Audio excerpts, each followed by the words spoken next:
S'agissant des boutiques témoins, et quelqu'un plus tard est revenu aussi sur la question de l'ONASA. Il faut rappeler ici que quand le gouvernement a décidé de fermer l'ONASA dès 2017, c'est parce que le constat a été fait malheureusement, comme beaucoup de structures publiques, d'une mauvaise gestion caractérisée. À telle enseigne que l'ONASA a moins profité à la population qu'aux gens qui l'ont successivement dirigée. Beaucoup se sont fait de l'argent au détriment des populations.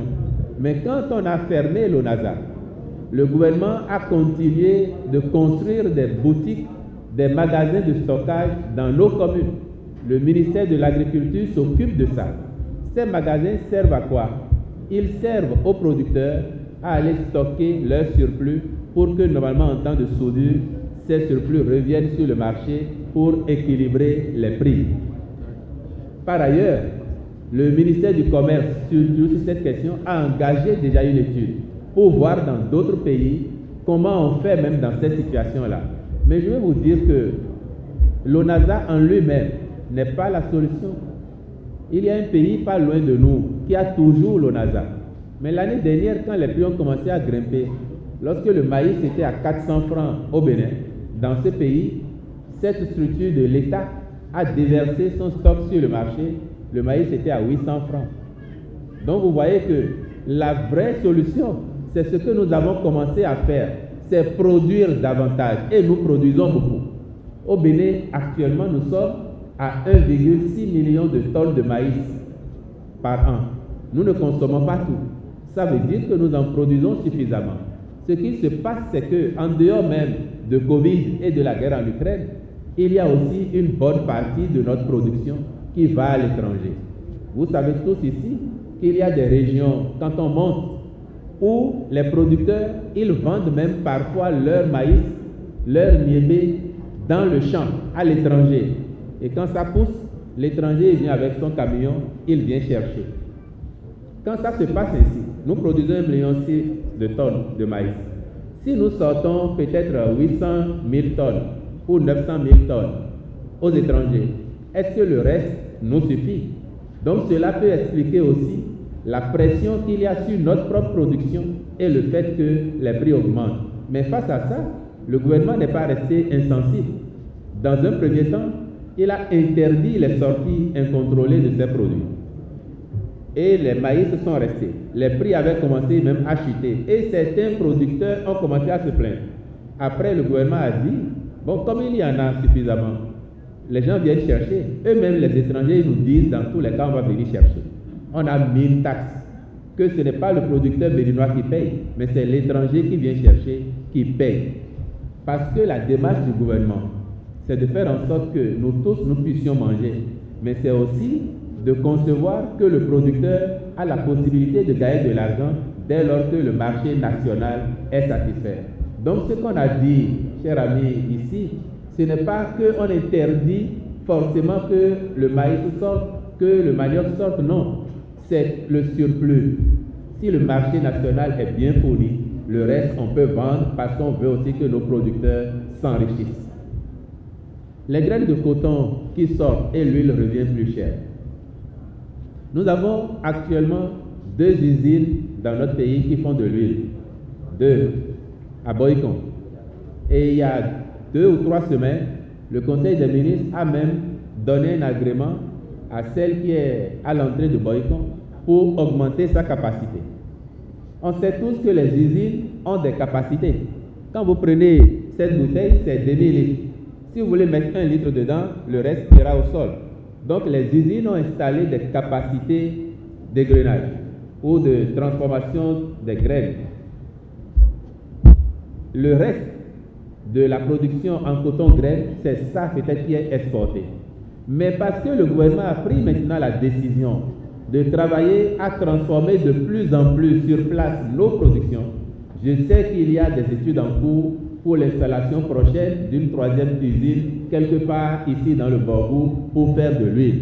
Ce qui veut dire que ces questions-là, le gouvernement en est conscient et travaille à les améliorer au fur et à mesure. Dans tous les cas, c'est ça qui est intéressant pour nous. Plus nous produisons ce que nous mangeons, mieux ça vaut. et mieux nos agriculteurs seront riches. Et donc nous travaillons beaucoup à cela pour que dans notre pays, les prix à terme restent dans les proportions que nous voulons et nous pouvons bien supporter.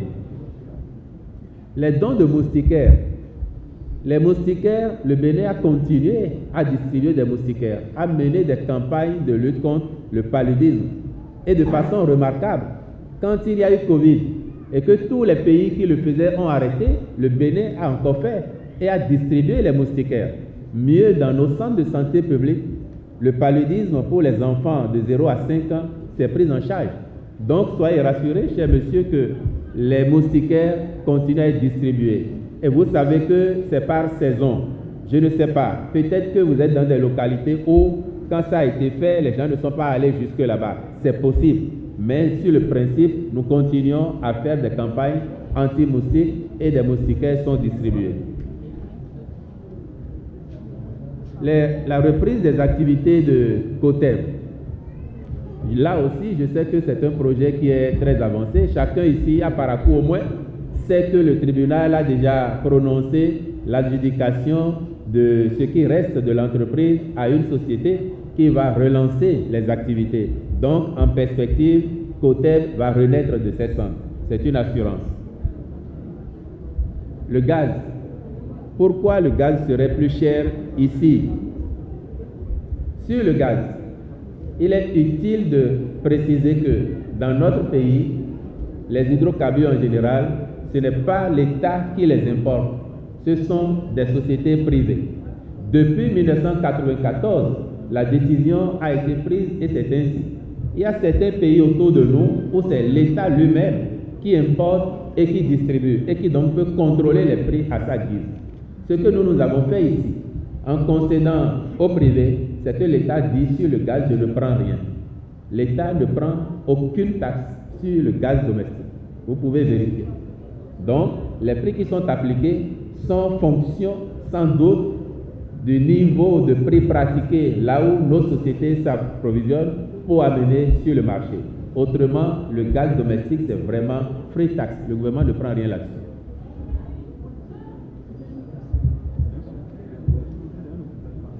Sur les produits qui sont subventionnés, chers amis, dans la décision du gouvernement, le 23 mars, quand on a indiqué que les subventions représentaient 80 milliards, quels sont les produits subventionnés?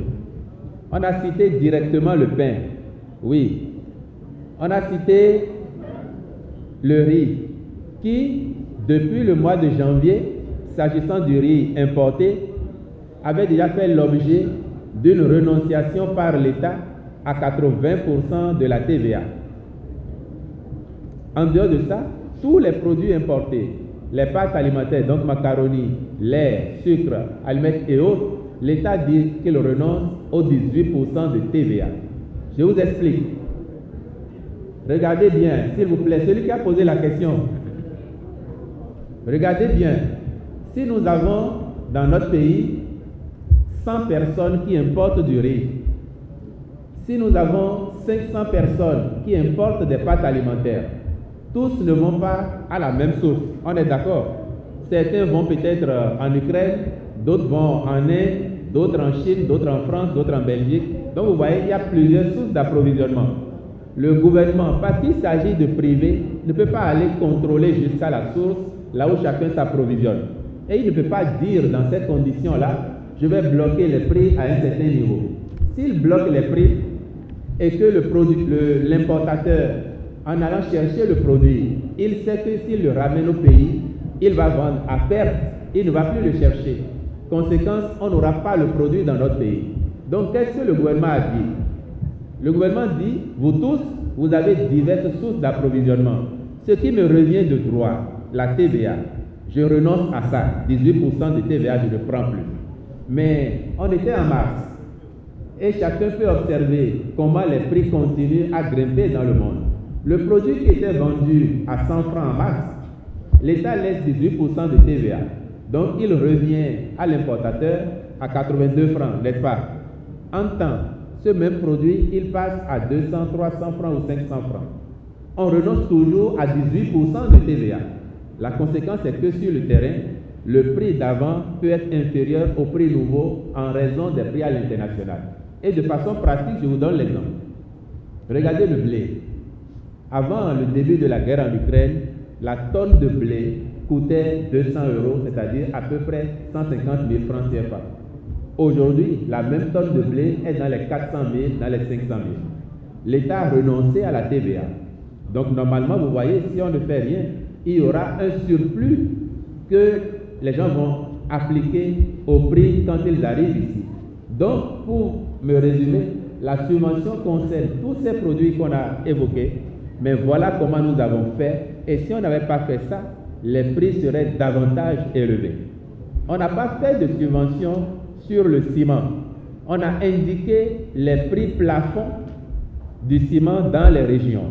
Parce que sur le ciment, là aussi, il faut savoir que depuis le général Kérékou, parce que nous avons plusieurs cimentiers dans notre pays et qui ne sont pas situés dans les mêmes villes, donc ne connaissent pas les mêmes prix de transport selon qu'ils veulent quitter leur usine pour aller dans les autres régions du pays, le gouvernement n'a pas été en mesure, depuis le général Kérékou, de faire une péréquation sur le prix du ciment. Mais nous avons observé que partout où la délégation passe, cette question arrive.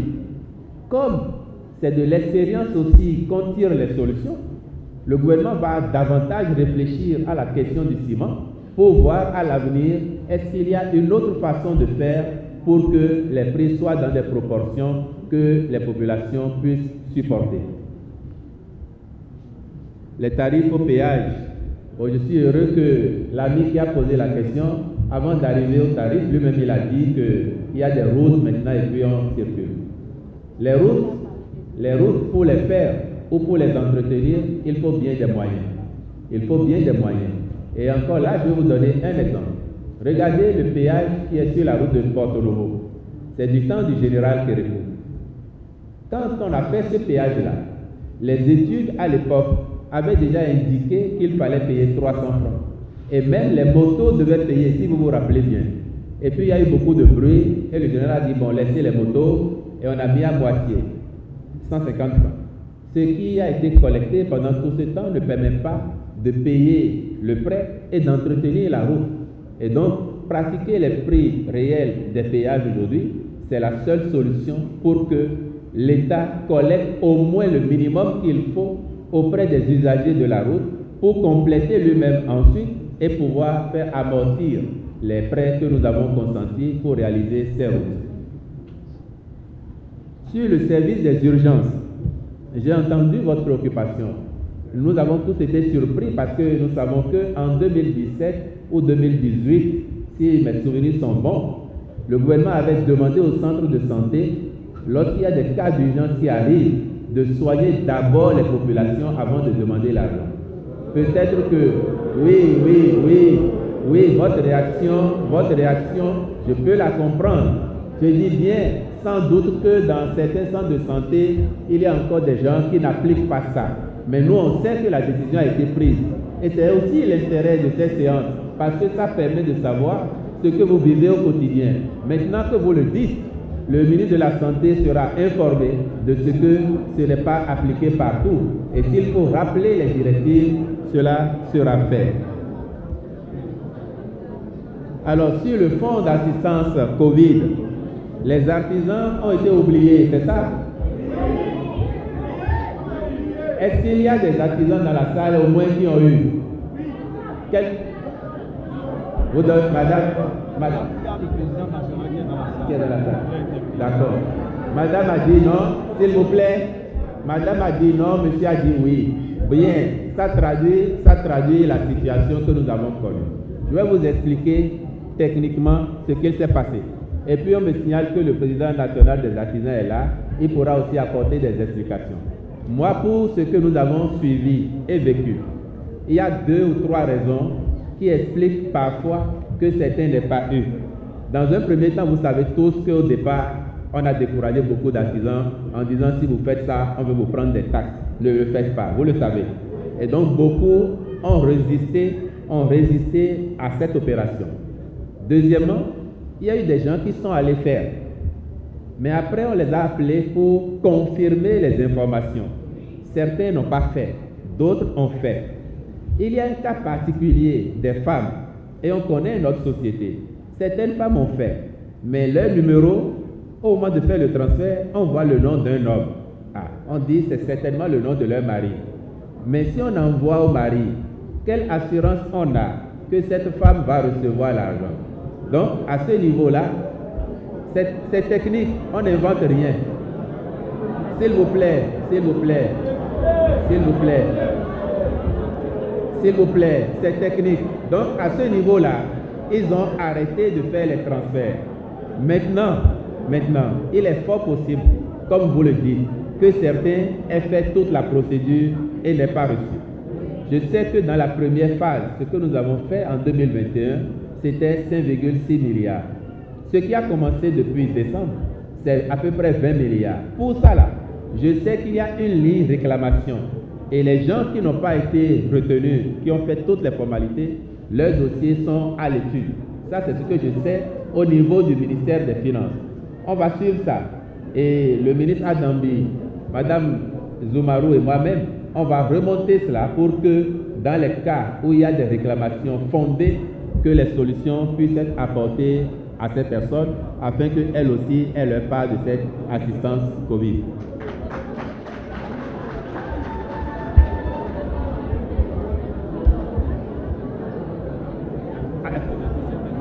Asphaltage à Parakou. Vous avez dit que c'est comme si Parakou n'est pas au Bénin, c'est ça, non? Parce qu'on a oublié Parakou. Mais Parakou a eu la première phase, non? Oui, non? Oui, non? Oui ou non? Parakou n'a pas eu la première phase? Un peu. Mais Parakou est dans la deuxième phase encore, non? Monsieur le ministre, Parakou est dans la deuxième phase, non? Un instant. Vous voyez, votre réaction nous rassure. Pourquoi? Chacun a pu voir l'impact du asphaltage. Et chacun veut plus. On veut que Parakou soit transformé, que Cotonou soit transformé, Porto Novo, partout, n'est-ce pas? N'est-ce pas? Mais je vais vous dire, Parakou a une chance extraordinaire. Dans la première phase du asphaltage, on a pris 9 villes. 9 villes. Le président Talon, si vous regardez bien, il dit qu'il faut que le développement aille dans toutes les régions du pays. Il y a des présidents ailleurs qui ont passé leur mandat à faire une seule ville. Les 9 villes de la première phase, si le gouvernement avait décidé de faire seulement Cotonou, Porto Novo, Parakou, on a fini, on a transformé. Et on va montrer ça à l'international et dire le président a fait une ville. Mais les autres compatriotes ne vont pas bénéficier de ça. C'est ça qui fait que dans la deuxième phase, il y a des villes qui en ont bénéficié et qui sont sorties. Parakou n'est pas sorti. Une ville comme Kandi qui n'était pas dans la première phase va bénéficier un peu d'asphaltage. Djougou qui n'était pas dedans va en bénéficier un peu. Mais on a maintenu Parakou pour la deuxième phase. Donc il y aura encore de nouvelles routes ici asphaltées.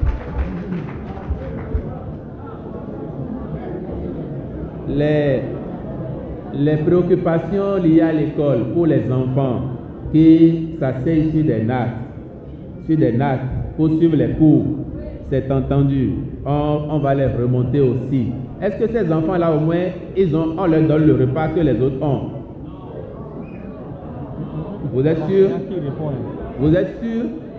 Non, ils ont. Parce que on était déjà à 51% et depuis cette année, on passe à 75% de couverture avant d'aller à 100% avant la fin de l'année. Donc, ou bien avant la fin du mandat, ou bien les enfants là, ils ont déjà, mais s'ils n'en ont pas, c'est que très bientôt, ils vont l'avoir. Mais les conditions que vous évoquez, oui, cela va être remonté pour que les mobiliers qui doivent leur servir arrivent le moment venu afin que leur calvaire cesse. Parce qu'on est d'accord avec vous que ce n'est pas bon pour notre image, l'image de notre pays, s'il y a encore des enfants qui s'asseyent sur les nattes pour suivre les cours.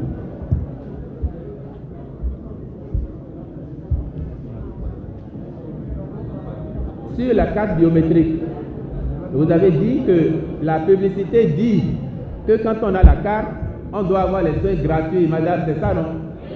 Vous n'avez pas bien suivi.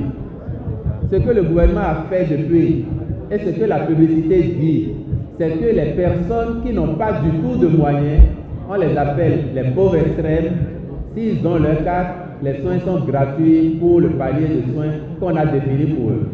Ceux qui sont moins pauvres que ceux-là, le gouvernement prend une partie en charge. Maintenant, ceux qui ont les moyens, même s'ils ont leur carte, ils vont souscrire l'assurance et ils payent un peu leurs soins. C'est ça. Donc, il y a des différences suivant les catégories auxquelles l'on appartient. Madame, vous avez dit que vous êtes artisane, n'est-ce pas? Madame qui a posé la question. Vous êtes artisane, non? Oui, donc vous avez un minimum à côté de celui qui n'a rien, n'est-ce pas? Voilà, donc demain, on va vous dire de payer un peu là où le pauvre ne paye rien, et c'est comme ça que la solidarité nationale joue en faveur de tout le monde. D'accord? Non, ça viendra. Pourquoi ils vous ont dit qu'à partir il n'y en a pas?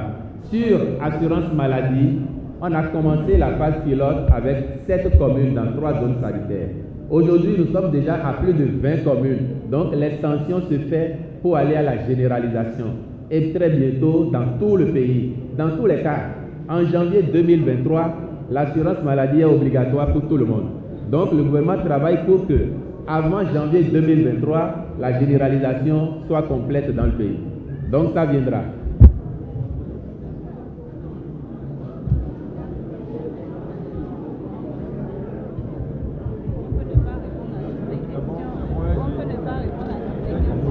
Oui.